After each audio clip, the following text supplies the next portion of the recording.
Kalau ada orang menyakitimu, jangan berduka. Kalau ada tetangga, sahabat, kawan baik meninggalkanmu, jangan berduka lara. Karena sesungguhnya di balik itu semua, fa inna ma'al usri yusra, inna ma'al usri yusra. Idza daqat 'alaika dunya faqul ya Allah. Kalau terasa sempit dunia, mengadulah kepada Allah. Idza sa'alta fas'alillah. Kalau minta-mintalah kepada Allah. Wa idza sta'anta fasta'in billah. Kalau minta tolong, minta tolonglah kepada Allah. Alhamdulillah, wassalatu wassalamu ala rasulillah Sayyidina wa maulana Muhammad ibni Abdillah wa ala alihi wa sahbihi wa man tabi'ahu wa mawala. Ashhadu an la ilaha illallah wahdahu la syarika lah, wa ashhadu anna sayyidana Muhammadan abduhu wa rasuluhu la nabiyya ba'dah. Allahumma salli ala sayyidina Muhammadin nabiyil ummi wa ala alihi wa sahbihi wa barik wa sallim. Qala Allah Ta'ala fil Qur'anil azim wa huwa asdaqul qailin. A'udzu billahi minasy syaithanir rajim. Ya ayyuhalladzina amanu taqullaha haqqa tuqatih wa la tamutunna illa wa antum muslimun. Wa qala ta'ala fi ayatin ukhra. Ya ayyuhalladzina amanu taqullaha wa qulu qawlan sadida yuslih lakum a'malakum wa yaghfir lakum dhunubakum wa man yuti'illaha wa rasulahu faqad faza fawzan 'azima. Ibadallah, usikum wa nafsi bitaqwallahi wa ta'atihi faqad fazal muttaqun. Hadirin jamaah Jumat yang dimuliakan Allah Subhanahu wa taala. Semua orang senang melihatnya karena dia bersih, karena dia rupawan, karena dia sopan dan santun, karena ayahnya meninggal dan ibunya juga sudah lama meninggalkannya. Orang kasihan melihatnya, maka karena kesenangan hati mereka, mereka sendiri yang memberikan gelar untuknya yang belum pernah mereka berikan kepada orang sebelum dia. Gelar itu bernama Al-Amin, orang yang layak menerima amanah. Amin diambil dari 3 huruf, alif, mim, nun. Dari kata alif, mim, nun muncullah kata amanah. Orang yang mampu menerima amanah disebut Al-Amin. Kita mengatakannya jujur. Lawan daripada amanah adalah khianah. Al-Khain, pengkhianat.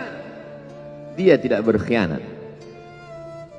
Dia adalah seorang yang mampu mengemban amanah dan terpercaya. Maka semua orang percaya kepada dia. Dari alif, mim, nun, juga akar yang sama dengan iman, akar kata yang sama dengan iman, maka iman berarti percaya. Dia adalah orang yang dipercaya karena memang dia mampu mengemban amanah. Kapan kebencian itu datang? Kebencian itu datang ketika dia naik ke atas bukit Safa dan dia berkata kepada semua penduduk Makkah, seandainya aku katakan di balik bukit Jabal Abi Qubais yang besar, gagah, perkasa, tinggi, menjulang ini ada pasukan musuh yang akan menyerang kita, apakah kalian percaya? Semua mereka berkata, shadaqnaka, kami percaya karena memang kami menggelar engkau orang yang dapat dipercaya.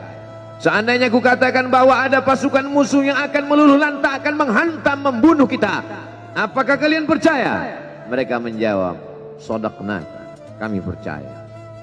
Seandainya aku katakan bahwa aku menerima wahyu dari Allah dan aku diperintahkan Allah untuk mengabarkan kepada kalian yang baik-baik akan masuk surga, yang jahat-jahat akan masuk neraka, percayakah kalian?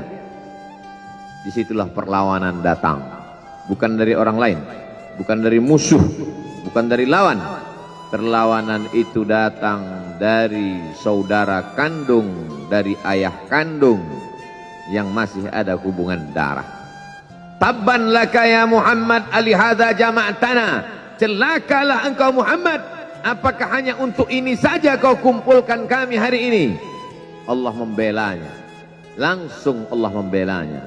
Dia tidak membela dirinya, tapi Allah mengatakan tabbat yada abi lahabi wa tabba ma aghna anhu maluhu, hartanya tak ada berguna, wa ma kasab, hasil usahanya tak mendatangkan manfaat, wa imra'atuhu hammalatal hatab, istrinya menjadi pembawa kayu bakar, simbol dari adu domba, kata-kata yang membuat menyakitkan hati yang dibawa oleh Ummu Jamil istri Abu Lahab untuk menyiksa, menjelekkan, membuli, menebarkan berita untuk membunuh karakter Sayyidina wa Maulana Muhammad sallallahu alaihi wasallam. Ini bukti kalau hari ini ada anak muda yang rupawan, yang dermawan, yang disenangi lingkungannya, tidak ada orang yang tersinggung, biasa, karena Nabi Muhammad SAW juga pernah mengalami hal itu. Tapi begitu kau katakan, aku tadi malam bermimpi bahwa aku mesti hijrah, meninggalkan komunitas peminum khamar, meninggalkan geng kita yang selama ini bicara tentang yang haram, maka disitulah mereka akan berkata, apakah hanya untuk ini saja kita berteman selama ini? Mana persahabatan kita? Apa yang dialami pemuda-pemuda hijrah hari ini dialami oleh Rasulullah sallallahu alaihi wasallam 14 abad yang silam. Ketika kau berhasil bisnis, orang senang. Ketika kau berhasil membina rumah tangga, tidak ada orang yang tersakiti. Ketika anakmu lucu-lucu dan kau berada di tengah mereka, tidak terusik kepentingan mereka, tidak terganggu ekonomi mereka, engkau adalah sahabat, engkau adalah teman setia. Tetapi ketika kau tidak ikut kemauan manusia, disitulah engkau sedang melantik dirimu sendiri menjadi musuh. Maka Allah kuatkan hatimu. Wa in tuti' aktsara man fil ardi, kalau kau ikut kebanyakan orang di atas muka bumi, yudilluka an sabilillah, mereka hanya akan menyesatkan engkau dari jalan Allah subhanahu wa ta'ala. Tapi api itu tidak pernah padam. Kalau dia padam, maka berakhirlah dakwah Islam. Dia terus bergelora, dia terus menyala, dia terus membakar kemunafikan, membakar kemusyrikan, sampai akhirnya embargo pun tiba. Jangan ada yang mau bergabung dengan kelompok Muhammad sallallahu alaihi wasallam. Jangan ada yang mau berkirim makanan, jangan ada yang mau berdagang, jangan ada yang mau menjalin transaksi. Mereka ingin membunuh secara perlahan-lahan. Jangan beli produknya, jangan duduk bersamanya, jangan berteman dengan dia. Kenapa kamu mau berfoto dengan dia? Kenapa kamu mau bergambar dengan dia? Kenapa kamu masih mau mendengar ceramah dia? Adakah orang yang mengalami hal itu hari ini? Adakah ketakutan-ketakutan dari hamba Allah yang mengatakan Allahu Akbar, Allah Maha Besar, tapi takut ditinggalkan kawan, cemas ditinggalkan sahabat? Maka itu pernah terjadi pada kelompok Sayyidina wa Maulana Muhammad sallallahu alaihi wasallam. Kalau pembunuhan karakter tidak berhasil, maka ada yang lebih dahsyat daripada itu. Mereka tawarkan dunia beserta isinya.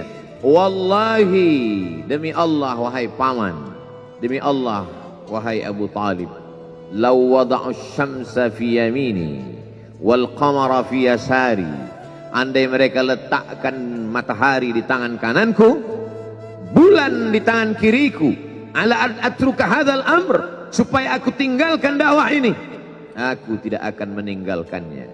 Bujuk rayu mulai tiba. Itu terjadi pada diri Nabi Muhammad sallallahu alaihi wasallam. Kalau kau tidak mempan dimusuhi, kalau kau tidak mempan dirangkul, kau akan dipukul. Kalau kau tidak mempan dipukul, kau akan dirangkul. Berbagai macam cara, dari mulai yang paling keras sampai yang paling lembut, dari mulai yang paling lembut sampai yang paling keras, sampai akhirnya tempat bergantung itu hilang, lenyap, musnah. Ada dua tempat bergantung, saudara kandung ayah Abu Talib. Mereka tidak mengusiknya karena dia keponakan Abu Talib. Abu Talib anak Abdul Muttalib, Abdul Muttalib anak Hashim, Hashim anak Abdi Manaf, Abdi Manaf anak Qusay, Qusaylah pendiri Darun Nadwah. Mereka keturunan darah mulia dari Adnan. Adnan menerima tetesan darah dari Ismail. Ismail anak kandung Ibrahim alaihissalam. Jangan ganggu dia karena dia keponakan Abu Talib. Masih ada backing, tapi Allah ingin agar hati itu tidak bergantung kepada manusia. Dia buat Abu Talib meninggal dunia, masih ada lagi tempat bergantung. Dia yang dulu ketika kedinginan datang, dia yang menyelimuti. Yang dulu ketika ketakutan datang, dia yang menenangkan. Dia datang menemui Waraqah ibnu Naufal. Waraqah berkata, Namus, malaikat yang pernah datang kepada Ibrahim, yang pernah datang kepada Musa, yang pernah datang kepada Isa, sekarang dia datang kepada suamimu. Katakanlah, jangan takut, jangan cemas. Kalau nanti sampai masanya dia akan diusir dari kampung halamannya, aku orang pertama yang akan membelanya. Karena begitu yang kutemukan dalam kitab-kitab suci yang kubaca, kata Waraqah bin Naufal. Hari itu juga tempat bergantung itu patah. Khadijah menghadap Allah subhanahu wa ta'ala. Tak lagi ada makhluk tempat bergantung, tak ada lagi ranting tempat berhinggap, tak ada lagi batang kayu tempat berpegang. Allah ingin agar engkau berserah hanya kepada Dia saja. Tidak ada makhluk.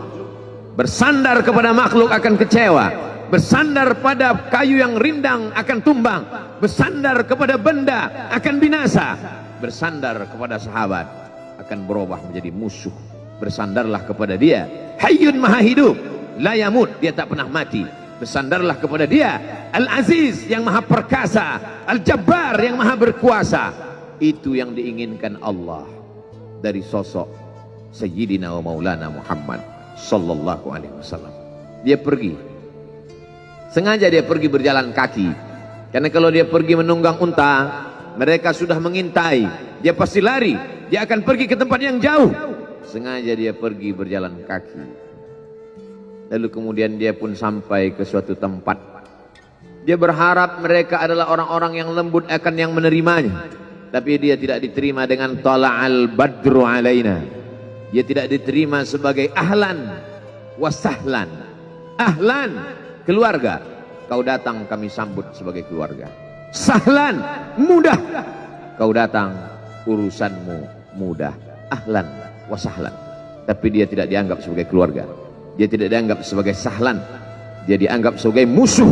Dia dilempar dengan batu, dia dilempar dengan kayu, dia dilempar dengan tulang onta. Apa yang dia lakukan? Dia bersembunyi di balik bukit. Dia angkat kedua tangannya, ilaika ashku dha'fa quwwati, kepada engkau saja aku mengadukan kelemahanku, wa qillata hilati, ketidakberdayaanku, wa hawani bainan nas, aku hina di tengah mereka. Kalau dulu aku ada tempat bergantung, ada tempat bersandar, ada tempat mengadu, hari ini hanya engkau saja ya. Datanglah malakul jibal, malaikat penjaga segala bukit di atas dunia. Kau tunjuk mana bukit yang paling besar ya Muhammad, akan kutimpakan kepada mereka. Hati yang luka biasanya akan marah, akan kecewa, tapi itu tidak terjadi pada Nabi Muhammad sallallahu alaihi wasallam. Apa yang dia katakan? Asallahu an yukhrij min aslabihim man ya'budullaha wa la yusyrika bihi syai'a. Ya Allah, keluarkan dari tulang sulbi mereka, keluarkan anak cucu mereka yang akan menyembah engkau. Tidak ada satupun yang akan mempersekutukan engkau di atas muka bumi ini. Doanya dikabulkan, hatinya susah, pikirannya kacau, tapi lidahnya tidak berkata-kata kasar. Dia doakan agar anak cucu mereka menyembah Allah. 100% penduduk Taif hari ini bersyahadat asyhadu an la ilaha illallah wa asyhadu anna Muhammadan Rasulullah. Doa orang yang teraniaya, doa orang yang terzolimi. Dia berhenti di sebuah kebun. Ada seorang yang bukan terpandang, membawakan beberapa ranting anggur sebagai pelipur lara, penghilang haus, pelepas dahaganya. Ketika anggur itu akan masuk ke mulutnya, dia berkata Bismillahirrahmanirrahim, atas nama Allah. Maka hamba sahaya miskin, susah, melarat, perantau yang tak punya apa-apa itu heran. Apa yang kau ucapkan? Bismillah. Kau sebut nama Allah ya. Tidak ada satupun orang di kampung ini kalau makan menyebut nama Allah. Siapa engkau? Aku Nabi yang diutus Allah Subhanahu wa ta'ala. Berarti engkau sama dengan orang yang dulu pernah berada di kampungku. Engkau dari mana? Aku dari Ninawi. Ninawi ya. Di sana ada saudaraku, kata Nabi Muhammad SAW. Di sana ada saudaraku, namanya Yunus bin Matta. Yunus bin Matta adalah saudaraku. Sama-sama hamba yang diutus Allah Subhanahu wa ta'ala. Dia juga diingkari oleh kaumnya. Dia masuk ke dalam lautan, ditelan seekor ikan dalam 3 kegelapan. Gelapnya tengah malam, gelapnya lautan, gelapnya perut ikan. Dia berserah kepada Allah. La ilaha illa anta subhanaka inni kuntu minal zalimin. Begitu cara Allah mengingatkan Nabi Muhammad SAW. Apa yang kau rasakan hari ini belum ada apa-apanya dengan apa yang pernah dirasakan oleh Yunus bin Matta. Mendengar itu langsung saja Addas bersimpuh sujud mencium lutut Nabi Muhammad SAW. Dia tidak mulia, dia hamba sahaya, dia miskin, dia perantau, tapi dia sempat mencium tangan Nabi Muhammad SAW. Dia sempat menghilangkan dahaga dari leher Nabi Muhammad SAW. Pertemuan yang berkesan. Biarlah pertemuan itu sekali, tapi sampai ke lubuk hati. Untuk apa pertemuan yang berulang kali, tapi hanya sampai di tepi bibir, hanya basa-basi. Nabi SAW kembali, dia pulang. Di tengah perjalanan dia mendengar, qul, katakan, uhiya ilayya annahu istama'a nafarun minal jin. Ada sekelompok jin. Jin itu berkata, inna sami'na qur'anan ajaba. Kami mendengarkan bacaan Al-Quran ajaba, menakjubkan, ajib. Biarlah manusia menolakmu, biarlah manusia yang aku dan sombong itu tidak menerimamu, tapi ada satu makhluk yang mau menerimamu. Inna, kami dari kalangan jin, sami'na, mendengar, Qur'anan ajaba, bacaan Al-Quran yang mengagumkan, yahdi ila rusdi, yang membuat kami lurus berpikir benar. Betapa jin yang dikatakan makhluk jahat, tapi ketika dia mendengarkan bacaan Al-Quran tersentuh hatinya dan dia bersyahadat, anna minnal muslimun, kami ada yang muslim, wa minnal qasitun, kami ada yang kafir. Yang muslim taharrau rasyada, selalu mencari jalan kebenaran. Yang kafir kanu li jahannam hataba, mereka hanya akan menjadi santapan neraka jahanam. Dia kembali ke kota suci Makkah Al-Mukarramah seperti biasa, sampai akhirnya datanglah malaikat Jibril membelah dadanya, mensucikan hatinya sampai layak. Lalu kemudian dia pun dibawa. Subhanalladzi asra bi'abdihi lailan, maha suci Allah yang memperjalankan hambanya pada suatu malam, minal masjidil haram ilal masjidil aqsa, dari masjidil haram ke masjidil aqsa, alladzi barakna haulah, kami berkahi sekelilingnya. Untuk apa? Linuriyahu min ayatina, kami ingin memperlihatkan kepadanya tanda-tanda kebesaran kami. Selama ini dia hanya didengar, azab kubur didengar, neraka jahanam didengar, malaikat didengar. Hari ini kami ingin memperlihatkan tanda-tanda itu kepada hamba kami. Jangan bersedih ketika kau didustakan, jangan bersedih ketika kau dibunuh karaktermu, jangan berduka cita ketika tidak ada manusia yang menerimamu, karena sesungguhnya itu hanyalah cara Allah menguatkan hatimu, karena dia ingin mengangkat derajatmu, menempatkan di tempat yang terpuji, memperlihatkanmu sesuatu yang tidak pernah dia perlihatkan kepada manusia yang lain. Dia buat hatimu hancur berkeping agar tidak lagi ada tempat makhluk dalam hatimu, yang ada hanya Allah semata. Ma fi qalbi ghairullah. Pada saat itu mentalmu sudah kuat, layaklah engkau berada di tempat yang terpuji. Kalau ada orang menyakitimu, jangan berduka. Kalau ada tetangga, sahabat, kawan baik meninggalkanmu, jangan berduka lara, karena sesungguhnya di balik itu semua, fa inna ma'al usri yusra, inna ma'al usri yusra. Idza daqat 'alaika dunya faqul ya Allah. Kalau terasa sempit dunia, mengadulah kepada Allah. Idza sa'alta fas'alillah. Kalau minta-mintalah kepada Allah. Wa idza sta'anta fasta'in billah.